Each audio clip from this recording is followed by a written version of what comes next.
আসসালামু আলাইকুম। তো আজকে আমরা পড়াশোনা শুরু করব খণ্ডকায়ন থেকে। গতদিন আমরা সিলম পর্যন্ত পড়েছিলাম এবং সেখানে আমি বলে দিয়েছিলাম লাস্টে যে পরের ক্লাসটা খণ্ডকায়ন থেকে শুরু হবে। তো আজকে আমরা শুরু করি, দেখা যাক কতদূর পর্যন্ত যাওয়া যায়। তো তুমি যদি এখন প্রাণীদেরকে শ্রেণীবিন্যাসের ভিত্তিতে ভাগ করো, যদি তুমি খণ্ডকায়ন বা কয়টা খণ্ডে বিভক্ত করা হয় এইটা অনুসারে যদি তুমি শ্রেণীবিন্যাস করো, তাহলে তুমি টোটাল তিনটা ক্লাসিফিকেশন পাবা। একটা হচ্ছে সমখণ্ডকায়ন বিশিষ্ট প্রাণী, একটা অসমখণ্ডকায়ন বিশিষ্ট প্রাণী এবং আরেকটা হচ্ছে খণ্ডকায়ন বিহীন প্রাণী। সো এখন সমখণ্ডকায়ন বিশিষ্ট প্রাণী বলতে কি বোঝায়? তুমি যে কোনো একটা প্রাণীর দেহ যদি খণ্ড খণ্ড করে ভাগ করো, তাহলে প্রত্যেকটা খণ্ডই সমান হবে। এখন এইটার উদাহরণ তুমি বলতে পারো কেঁচো। আর অসমখণ্ডকায়ন বিশিষ্ট প্রাণীর কথা যদি বলি, যে যেটাকে তুমি খণ্ড করলে বিভিন্ন ধরনের খণ্ডে বিভক্ত হবে কিন্তু খণ্ডগুলো সমান হবে না, সেটার উদাহরণ বলা যায় যে একটা পতঙ্গ, যে কোনো পতঙ্গ সমান হবে না। তার একটা মুখপাঙ্গ হবে যেটার একটা শেপ, তার একটা বক্ষ যেটার এক ধরনের শেপ, যেটার একটা ধরো উদর আরেক ধরনের শেপ হবে। সো এখন খণ্ডকায়ন বিহীন প্রাণীর মধ্যে তুমি যদি চিন্তা করো, তাহলে দেখবা যে সমুদ্র তারা বা ঝিনুক। কারণ ঝিনুককে তুমি যদি খণ্ড করতে চাও না, এটা আসলে এইভাবে তুমি কোনো খণ্ডে বিভক্ত করতে পারবা না। হ্যাঁ, তুমি গায়ের জোর খাটিয়ে হয়তো ভেঙে ফেলতে পারো, বাট মানে দেহকে তুমি কোনো খণ্ডে বিভক্ত করতে পারবা না। সো সেম কথা সমুদ্র তারার ক্ষেত্রেও। তো খণ্ডকায়ন এটার অনুপাতে যদি আমরা ভাগ করতে চাই, তাহলে তিনটা ভাগে ভাগ করতে পারতেছি। এখন কি খণ্ডকায়ন কিন্তু আরেকটা দুই ভাগে ভাগ করা যায়, একটা হচ্ছে বাহ্যিক খণ্ডকায়ন আর একটা হচ্ছে অভ্যন্তরীণ খণ্ডকায়ন। এখন বাহ্যিক খণ্ডকায়নের ক্ষেত্রে আমরা যদি আর্থ্রোপোডার উদাহরণে আসি, তাহলে দেখো আহ, এই যে একটা যেই চিত্র দেখতে পাচ্ছ, আমি চিত্রটা নিয়ে একটু আলোচনা করি, এটা আগে থেকে আঁকে আসছে। তো দেখো, ফার্স্টের যে জিনিসটা দেখতেছো এটা হচ্ছে এর মস্তক, ঠিক আছে? এটা হচ্ছে এর মস্তক। এখন এগুলো কি, যেই খণ্ডে বিভক্ত আছে সবগুলো কিন্তু বাহ্যিক খণ্ডকায়ন, ঠিক আছে? সে দেখো, এটা কিন্তু হচ্ছে একটা মস্তক। তারপরে হচ্ছে এখান থেকে যেইটুকু দেখতেছো এটা কিন্তু এটার বক্ষ বলা যায় বা বুক। আর পরবর্তী যে অংশগুলো দেখতেছো না, এগুলোকে হচ্ছে উদর বলা যায়। এখন উদরের ক্ষেত্রে তুমি যদি উদরগুলোকে ভাগ করো, দেখবা যে এক একটা কিন্তু এক এক শেপের। প্রথমটা একটু বেশি বড়, দ্বিতীয়টা তৃতীয়টা হয়তো সেম শেপ, চতুর্থ থেকে লাস্ট পর্যন্ত ছোট হতে হতে থাকছে। সো এই যে তিনটা ভাগে যে ভাগ করছি না, বা তিনটা এই যে, আচ্ছা ওয়েট, এই যে তিনটা ভাগে যে ভাগ করছি, ওকে আমার পিসিতে একটু প্রবলেম হয়েছে, 2 মিনিটের মধ্যে ঠিক হয়ে যাবে। আচ্ছা ঠিক আছে। সো আচ্ছা, আমার ইয়েটা চলে গেছে, কি বলে এই যে পেনটা চলে গেছে। পেনটা চলে গেছে, পেনটা আনতে গেলে কই যাওয়া লাগবে? এটা কি আছে? ও আচ্ছা, চলে গেছে। ওয়েট জাস্ট একটা মিনিট।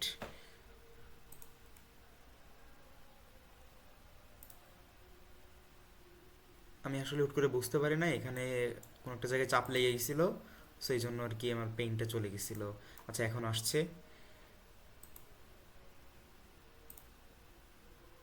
ওকে। সো যাই হোক, যেটা বলতেছিলাম, আচ্ছা এই যে একটা প্রাণী, হ্যাঁ, সো প্রথমটা কি, প্রথমটা তোমার ধরো মস্তক, বক্ষ, উদর, এই যে বিভিন্ন ভাগে ভাগ করা যাচ্ছে না।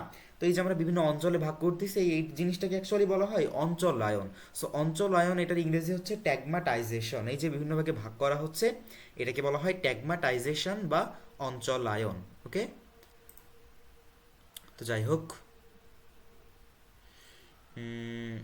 আচ্ছা এবার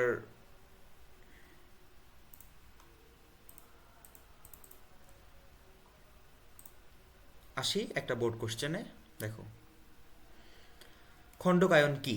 তো খণ্ডকায়ন কি মানে একটা প্রাণীর দেহকে বিভিন্ন খণ্ডে বিভক্ত করা হচ্ছে খণ্ডকায়ন। যদি ক নাম্বারে আসে এটাই দিয়ে দিবা, ওকে। আচ্ছা, ট্যাগমাটাইজেশন যে জিনিসটা বললাম এখানে চিত্রের মাধ্যমে, ঠিক আছে, খুবই সুন্দরভাবে দেখানো হয়েছে। এই জিনিসটা আমি আরেকবার দরকার হলে তোমাদেরকে দেখাচ্ছি। এই যে একটা ধরো প্রাণী, ঠিক আছে, এটার প্রাণী দেখো, এখান থেকে যে এইটুকু না, উম, এই দেখো, এইটুকু কিন্তু তার হেড, ঠিক আছে? আর এখান থেকে এইটুকু হচ্ছে তার থোরাক্স বা বক্ষ বলা যায়, ঠিক আছে? আর এই যে বাকি যেটুকু থাকতেছে না লেজ পর্যন্ত, এটাকে বলা হয় অ্যাবডোমেন। তো এই বা এটারই বাংলা হচ্ছে উদর। তো এই যে আমরা বিভিন্ন ভাগে ভাগ করতেছি না, বা বিভিন্ন অঞ্চলে ভাগ করতেছি, সো এই জিনিসটাই কিন্তু অ্যাকচুয়ালি অঞ্চলায়ন বলা হয়, বা এই জিনিসটাকে বলা হয় ট্যাগমাটাইজেশন। তো এই যে বিভিন্ন অঙ্গের অবশ্য বিভিন্ন নাম দেওয়াই আছে, এটা অ্যান্টেনা, এটা হচ্ছে সিম্পল আই, এটা কম্পাউন্ড আই, কম্পাউন্ড আই মানে হচ্ছে পুঞ্জাক্ষী, ঠিক আছে? তারপরে এটা হচ্ছে পাল্প, এটা হচ্ছে ফোর লেগ, দেন এটার আবার ফিমার, টিবিয়া। তো যাই হোক, এগুলা যদি ইচ্ছা হয় তাহলে তুমি দেখে রাখো, বাট এগুলো আসলে তত ইম্পর্টেন্ট না কোন অঙ্গের কী নাম।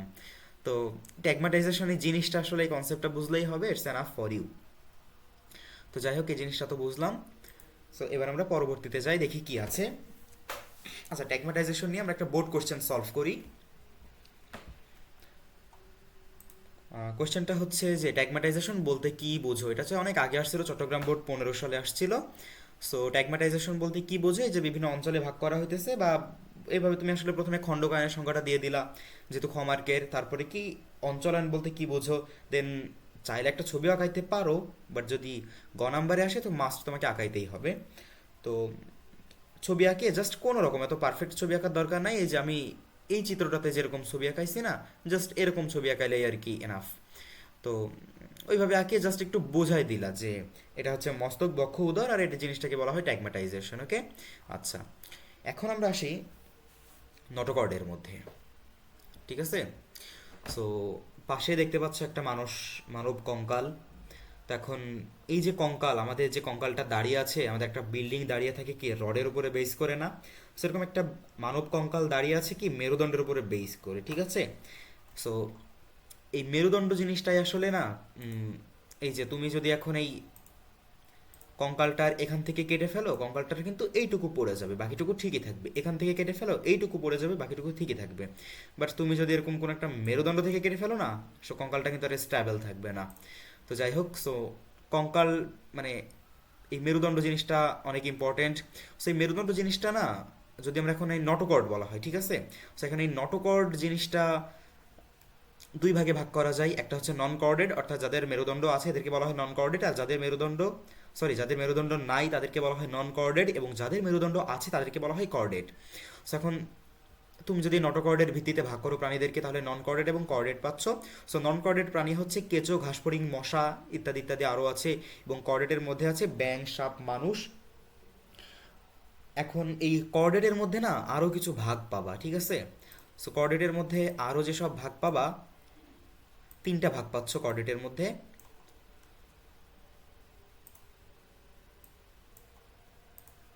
তো প্রথমটা হচ্ছে ইউরোকর্ডাটা, ঠিক আছে? প্রথমটা পাবা তুমি ইউরোকর্ডাটা।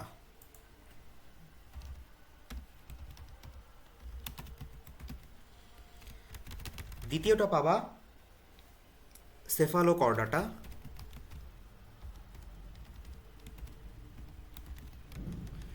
আর তৃতীয়টা হচ্ছে ভার্টিব্রাটা।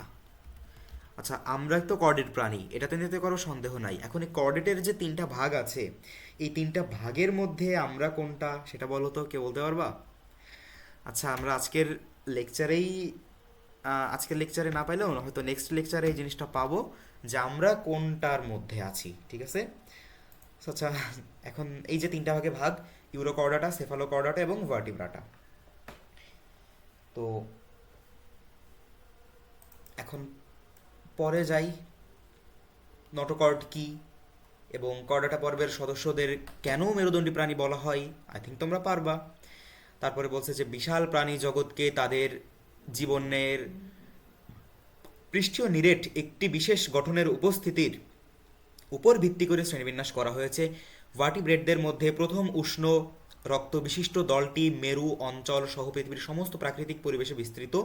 উদ্দীপকে উল্লিখিত ভিত্তি ব্যতীত প্রাণীর শ্রেণীবিন্যাসে আরও ভিত্তি ব্যবহার করা হয়েছে। আচ্ছা দেখো, এখানে কি বলতেছে যে এখানে দেখো উদ্দীপকটা পড়ে যেটা তুমি বুঝতে পারবা যে ভার্টিব্রেটদের মধ্যে প্রথম উষ্ণ রক্ত দল বিশিষ্ট। সো তার মানে কি আমাদের উদ্দীপকে না ভাগ করা হয়েছে আসলে এই যে নটোকর্ডের ভিত্তিতে। এখন এই নটোকর্ড ব্যতীতও প্রাণীর শ্রেণীবিন্যাসে আরও ভিত্তি ব্যবহার করা হয়েছে, কি হয়নি? তুমি খণ্ডকায়নের আলোকে শ্রেণীবিন্যাস করতে পারো, তুমি সংবহনতন্ত্রের আলোকে করতে পারো, সেরকম বিভিন্ন ধরনের ভাগে ভাগ করতে পারো। জাস্ট তুমি সেগুলো লিখে দিবা। প্রথমে লিখবা যে উদ্দীপকে নটোকর্ডের আলোকে ভাগ করা হয়েছে, বাট নটোকর্ড ছাড়াও আরও বিভিন্ন সেক্টরে ভাগ করা যায়, সেগুলো কি কি এই। আচ্ছা, তো আচ্ছা, সংবহনতন্ত্র সম্পর্কে, আচ্ছা এরপরে আসে পরিফেরা। তার মানে তো একবারে ইয়েতে চলে গেছে, তাই না? আচ্ছা, তার আগে না কিছু জিনিস নিয়ে একটু আলোচনা করি, যেটা স্লাইডে নাই, বাট আমি হচ্ছে তোমাদেরকে দেখাচ্ছি। দেখো, সংবহনতন্ত্র, সংবহনতন্ত্রটা হচ্ছে দুই ধরনের, ঠিক আছে?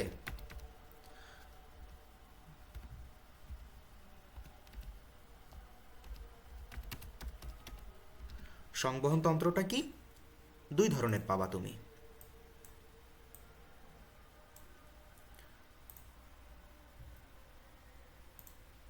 তো এই দুই ধরনের সংবহনতন্ত্রের মধ্যে একটা হচ্ছে মুক্ত,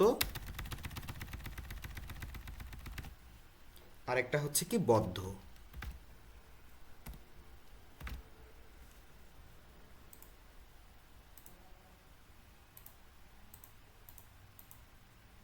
ও আচ্ছা, আন্ডো হয়ে গেছে, ওয়েট, ঠিক আছে ফাইন।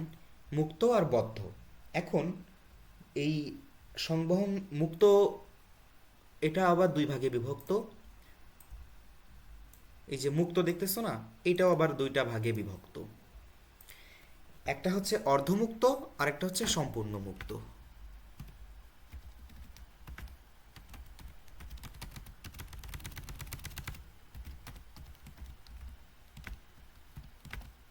ঠিক আছে? সো জিনিসটাকে আমরা একটু বোঝার চেষ্টা করি। ধরি এটা আমার হার্ট, ঠিক আছে? ধরে নাও যে এটা তোমার হার্ট। তো এখন আমার হার্ট থেকে কি, ধরো এটা হচ্ছে আমার একটা শিরা ধমনী বেরিয়ে গেছে। এদিক থেকেও ধরো এই পাইপটাই ধরো যে শিরা বা ধমনীর হিসেবে তুমি চিন্তা করতে পারো। দেন কি এখানে আবার নিচে চলে আসতেছে। সো নিচে চলে আসার পরে কি এদিক থেকে আবার ঘুরে গেছে শিরা বা ধমনী, যে কোনো একটা শিরা ধমনীর কথা চিন্তা করি। সো এখন কি, এটা তো আমার হার্ট, তাই না? ধরো এটাকে আমি 1 নাম্বার দিলাম, এটা হচ্ছে আমার হার্ট। সো এখন আমার এদিক থেকে আমার কিন্তু ব্লাড সার্কুলেশন হবে, ঠিক আছে? সো ধরো যে ব্লাডটা কি, আচ্ছা ব্লাড যেহেতু রেড হয়, সো ধরো যে ব্লাডটা হচ্ছে এদিক থেকে আসবে। এদিক থেকে আসার পরে কি আবার এদিকে চলে গেল। আবার ব্লাড ধরো এদিক থেকে কিছু বের হচ্ছে বা এদিকে চলে গেল। সো এই যে হার্ট থেকে ব্লাডটা যে বিভিন্ন দিকে যাচ্ছে, তারপরে কি ব্লাডটা আসলে বেরিয়ে যাচ্ছে, ঠিক আছে, দেহের মধ্যে ছড়িয়ে ছিটিয়ে যাচ্ছে। সো ছড়িয়ে ছিটিয়ে যাচ্ছে, তারা তাদের মতো ছড়িয়ে ছিটিয়ে যে আবার কোনো একটা শিরার মাধ্যম দিয়ে আবার হার্টে যাচ্ছে, আবার কোনো একটা শিরার মাধ্যমে হার্টে চলে যাচ্ছে, ঠিক আছে? সো এই ব্যাপারটাকে বলা হয় অর্ধমুক্ত, ঠিক আছে? এই ব্যাপারটাকে বলা হয় অর্ধমুক্ত। আর আর সম্পূর্ণ মুক্ত কি, সম্পূর্ণ মুক্ত মানে কি ভাই? এটা তো বলার অপেক্ষা রাখে না যে সম্পূর্ণ রক্তই আসলে আসলে এদের কোনো শিরা বা ধমনী কিছু নাই, জাস্ট হার্ট থেকে সরাসরি দেহের মধ্যে ছড়িয়ে যায়। মানে দেন দেহ থেকে আবার সরাসরি হচ্ছে যে হার্টে চলে আসে। আর মানুষের ক্ষেত্রে কি, মানুষের ক্ষেত্রে বা অ্যানিলিডা বা কর্ডাটার মধ্যে যারা আছে তাদের আসলে কি বদ্ধ। এখন বদ্ধ জিনিসটা কিরকম তাইলে বদ্ধ, এটা বলি, এক্সট্রা হচ্ছে এইখানে একটা কৈশিক জালিকা আছে, ঠিক আছে? এই যে, সো তার মানে কি আমাদের দেহের রক্তগুলো না আর সুযোগ পায় না তোমার বাইরে বেরোনোর। এটা হচ্ছে যে এক সাইড থেকে বেরোয় কৈশিক জালিকা হয়ে আবার আরেক সাইড দিয়ে ঢুকে যায়, ঠিক আছে?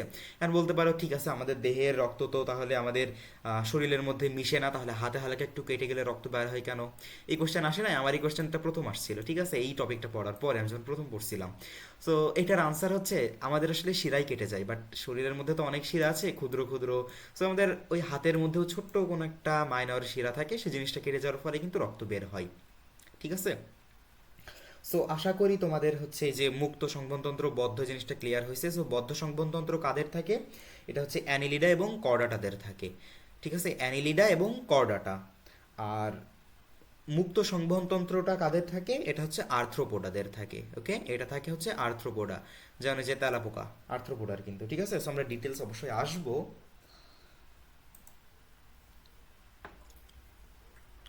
সো বোর্ড কোশ্চেন এটা তো আমরা দেখলাম, তাই না?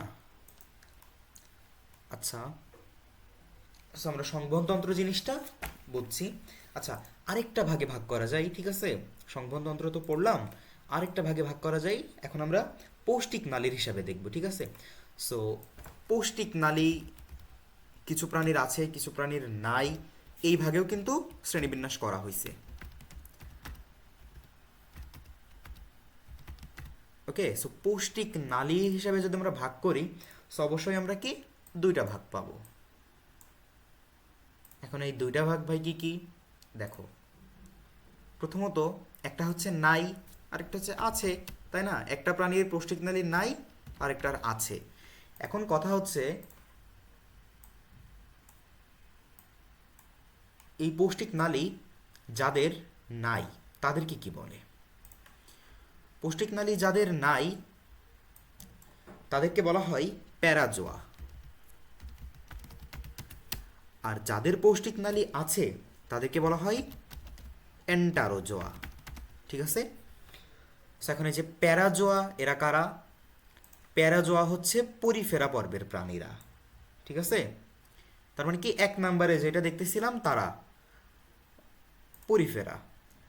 আর পৌষ্টিক নালী আছে অর্থাৎ অ্যান্টারোজোয়া, এদের মধ্যে কারা?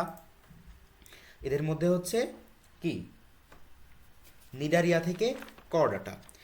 সো এখন নিডারিয়া মানে কি 2 নাম্বার, আর কর্ডাটা হচ্ছে 9 নাম্বার। অ্যান্টারোজোয়ার মধ্যে আছে কি 2, 3, 4, 5, 6, 7, 8, 9।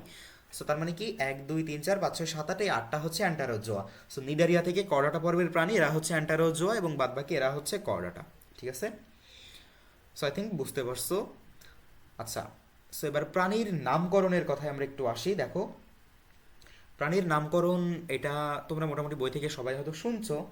সো প্রথমে আমি বলি ট্যাক্সোনমি হায়ারকি, এই জিনিসটা আসলে কি দেখো। সো এই যে প্রাণীদেরকে না বিভিন্ন ভাগে ভাগ করা হচ্ছে বা শ্রেণীবিন্যাসে ভাগ করা হচ্ছে। সো প্রথম একটা মানে একটা ভাগে ভাগ করা হয়, টোটাল 7টা শ্রেণীবিন্যাসের 7টা ভাগে ভাগ করা হয়েছে, ঠিক আছে? প্রথমটা হচ্ছে তোমার রাজ্য বা কিংডম, দ্বিতীয়টা হচ্ছে ফিলাম, তৃতীয়টা হচ্ছে ক্লাস, চতুর্থটা হচ্ছে অর্ডার, পঞ্চমটা ফ্যামিলি, দেন জেনাস, স্পেসিস, ঠিক আছে? আচ্ছা, আমি লিখে দিলে মনে হয় ভালো হবে, তাই না?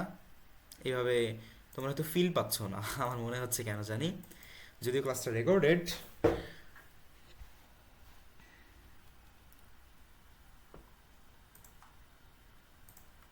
আচ্ছা, ঠিক আছে। সো দেখো, কিংডম যদি বইতে তো আছেই, ফিলাম, ক্লাস, অর্ডার,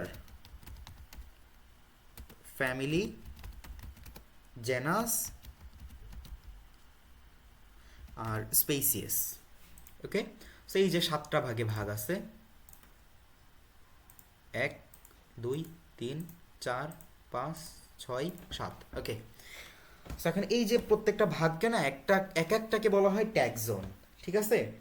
সো এখন দ্বিপদী নামকরণ এই জিনিসটা আমি বলি, ক্যারোলাস লিনিয়াস প্রবর্তন করেন এবং প্রথম অংশ গণ এবং দ্বিতীয় অংশ প্রজাতি নির্দেশ করে, ঠিক আছে? এখন তাহলে কি আমরা দ্বিপদী নামকরণের জিনিসটা সম্পর্কে একটু জানি। দ্বিপদী নামকরণ, ঠিক আছে?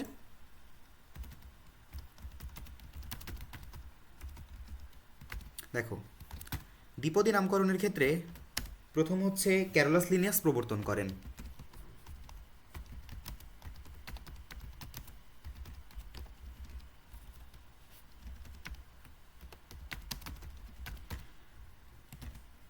দ্বিতীয়টা হচ্ছে দ্বিপদী নামকরণের ক্ষেত্রে যেই স্টারগুলো আমি লিখে দিচ্ছি না, এই স্টার মার্ক করা লাইনগুলো জাস্ট মনে রাখবা যে দ্বিপদী নামকরণের ক্ষেত্রে যদি কখনো কোশ্চেনে আসে সিকিউ, সো মাস্ট এইগুলা লিখে দিবা, এনাফ। এটা হয়তো সিকিউতে আসলে খ নাম্বারে আসতে পারে, ঠিক আছে?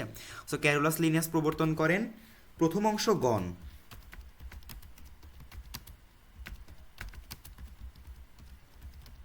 এবং দ্বিতীয় অংশ প্রজাতি নির্দেশ করে।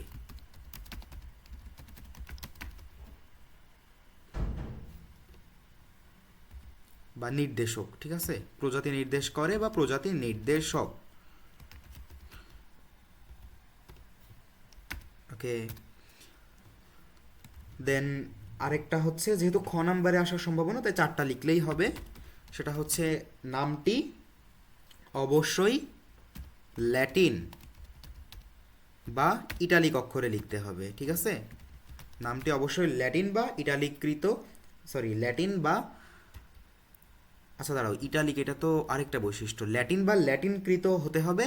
আর 4th নাম্বার এটা হচ্ছে ইটালিকে, যদি আমরা হাতে লিখি, যদি আমরা কম্পিউটারে লিখি তাহলে হচ্ছে ইটালিকে লিখতে হবে। আর হাতে লিখলে কি করবা, যে নিচে একটা দাগ দিয়ে দিবা, ঠিক আছে। হাতে লিখলে নিচে একটা দাগ দিয়ে দিবা। সো প্রথমটা হচ্ছে জেনাসের থেকে নামকরণ আসে, যদি আমরা মানুষের কথা বলি হোমোস্যাপিয়েন্স। সো হোমোস্যাপিয়েন্স, হোমো হচ্ছে জেনাস এবং স্যাপিয়েন্স হচ্ছে স্পেসিস, ঠিক আছে। আচ্ছা, দ্বিপদ নামকরণ এটা তো আমরা এখন জানলাম খুব ভালো মতোই, তাই না। এখন ত্রিপদ নামকরণটা কি জিনিস দেখো। ত্রিপদ নামকরণ হচ্ছে পাখি বিজ্ঞানী সেগেল এটার নামকরণ প্রবর্তন করেন, ঠিক আছে।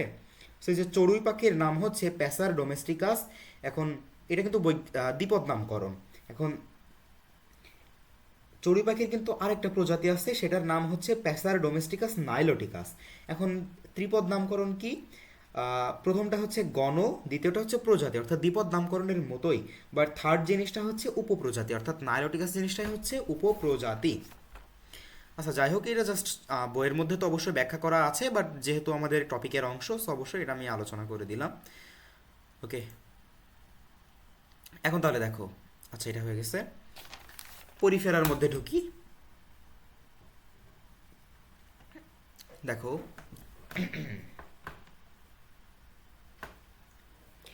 পরিফেরা, দেখো পরিফেরা এটা হচ্ছে কি, পরিফেরার উদাহরণে বলতে গেলে আমরা প্রথমত বলতে যে একটা স্পঞ্জ, ঠিক আছে।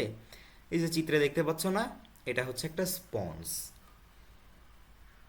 তো স্পঞ্জ জিনিসটা কি, এরা আসলে ছিদ্রাল প্রাণী, এদের দেহের মধ্যে দেখতেছো না ছিদ্র আছে, এই যে একটা ছিদ্র, এই যে ছিদ্র, এই যে ছিদ্র, এই যে সব ইলিপস আকারের ছিদ্র, এই যে ছিদ্র, ঠিক আছে। সেই জন্য এদেরকে বলা হয় এরা হচ্ছে ছিদ্রাল প্রাণী। তো স্পঞ্জ এটার বৈজ্ঞানিক নাম হচ্ছে, এটা আমি একটু লিখে দিই, উচ্চারণ করা কষ্ট হয়ে যাবে। এস, আরে বাংলা আসে তো,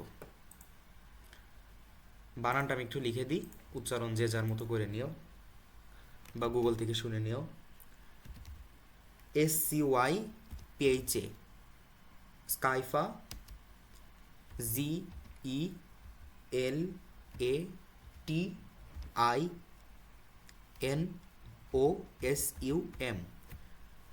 জিলাটিনোসাম, স্কাইফা জিলাটিনোসাম।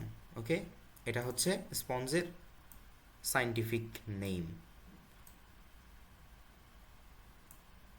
যেহেতু সাইন্টিফিক নেম, নিচে আন্ডারলাইন করে দিলাম, ঠিক আছে, অথবা ইটালিকে লিখলেও হয়তো। তো এখন পরিফেরার বৈশিষ্ট্যের মধ্যে ঢুকবো।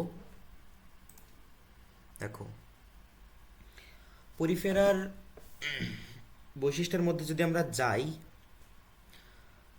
সো যে আমরা প্রথমে বললাম না যে এটা হচ্ছে একটা ছিদ্রাল প্রাণী। সো পরিফেরা নামটার মধ্যেই না ছিদ্রাল প্রাণী জিনিসটা আছে। সো পরিফেরার PORE এটার অর্থই কিন্তু ছিদ্র। তুমি গুগল করে দেখতে পারো ছিদ্ররি, পরি মানে কি, PORE এটার মানে হচ্ছে ছিদ্র। তো এটার বৈশিষ্ট্য হচ্ছে এটা কোষীয় সংগঠন মাত্রার। সো যেহেতু পরিফেরা 1 নাম্বার প্রাণী, সো অবশ্যই এটা জাস্ট ওই কোষই থাকে, হ্যাঁ, এটা একটা কোষীয় সংগঠন মাত্রারই প্রাণী। আর দ্বিতীয়ত হচ্ছে, এটা যদি আমরা ভ্রূণস্তরের কথা চিন্তা করি, আমরা ভ্রূণস্তর কয়টা, দ্বিভ্রূণস্তর এবং ত্রিভ্রূণস্তর সম্পর্কে জানি।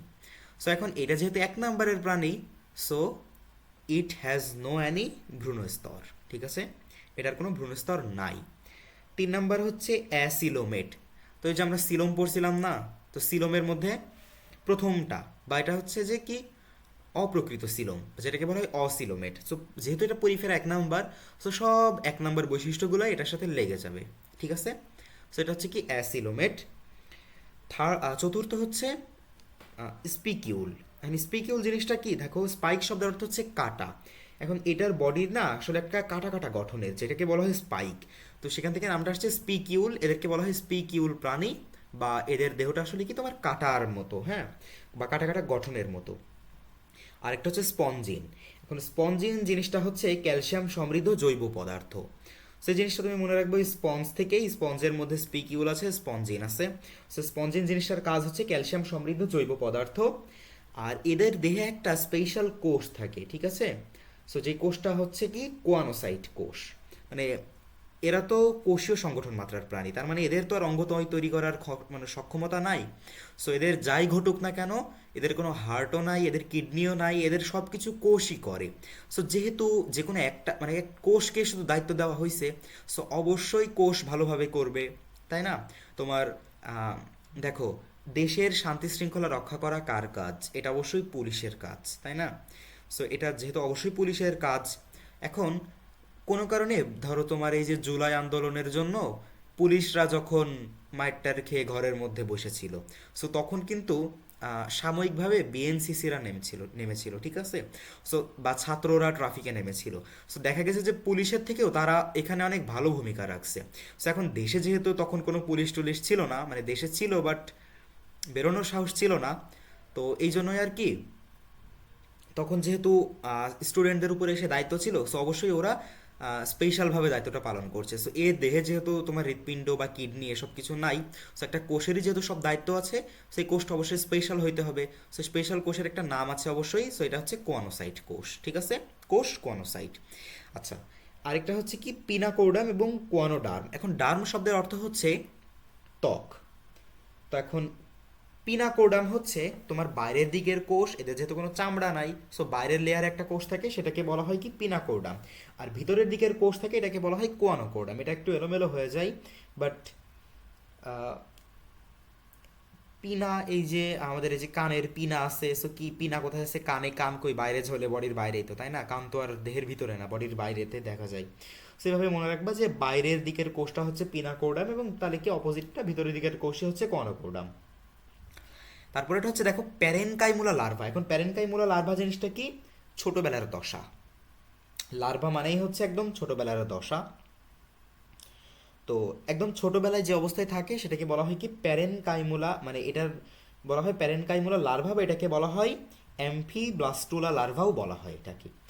আরেকটা বৈশিষ্ট্য হচ্ছে যে তোমার অস্ট্রিয়া। অস্ট্রিয়া জিনিসটা হচ্ছে ওই যে চিত্রতে দেখলে না যে অনেকগুলো ছোট ছিদ্র আছে, এখন অনেকগুলো ছোট ছোট ছিদ্র আছে, এগুলোকে বলা হয় অস্ট্রিয়া। এখন এই ছোট ছোট ছিদ্রগুলো না একটা বড় ছিদ্রের মধ্যে উন্মুক্ত হয়েছে, তাই না।